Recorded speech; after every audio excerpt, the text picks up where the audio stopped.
What's been important to me was to see that equity and workforce development opportunities were at the center in many ways of what we have been trying to accomplish. The sustainability plan, as we started to craft the sustainability plan, really took the idea of how do we create a regional plan and what are the mechanisms to get there. We don't have to choose between a healthy economy and a healthy environment. We could do both. And we look back at these targets we created to reach them by 2020, and we have met and exceeded those targets.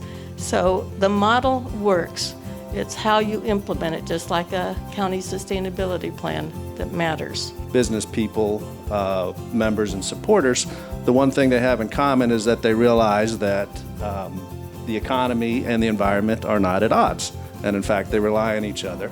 And so we work to advance policies that are good for the economy, good for the environment. So what we do know is that landscape matters, that water matters, that ecology matters, that parks matter, and that people matter. We know that these goals of 3,000 megawatts of new distributed generation will translate absolutely into tens of thousands of new jobs here in Los Angeles, and they'll be good paying jobs and they'll be local. There's a lot of different defined routes that present real opportunities for zero emissions vehicles. State leadership in setting these rules is going to be critical. Local leadership in creating these RFPs and purchase orders is also going to be critical to have a steady market.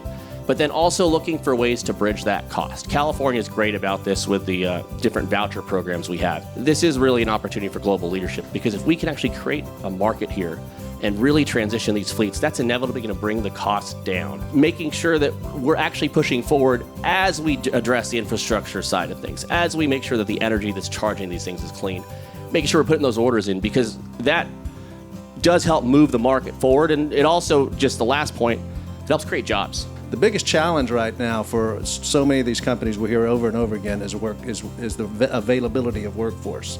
Something like 76% of all of the companies that we surveyed said that they had difficulty hiring workers. And that's because the training is not there yet. It's not there in the vocational schools, it's not there in the tech schools. It needs to be. We have to work hard with universities, trade colleges, city colleges, and really try to think big about what those job opportunities are.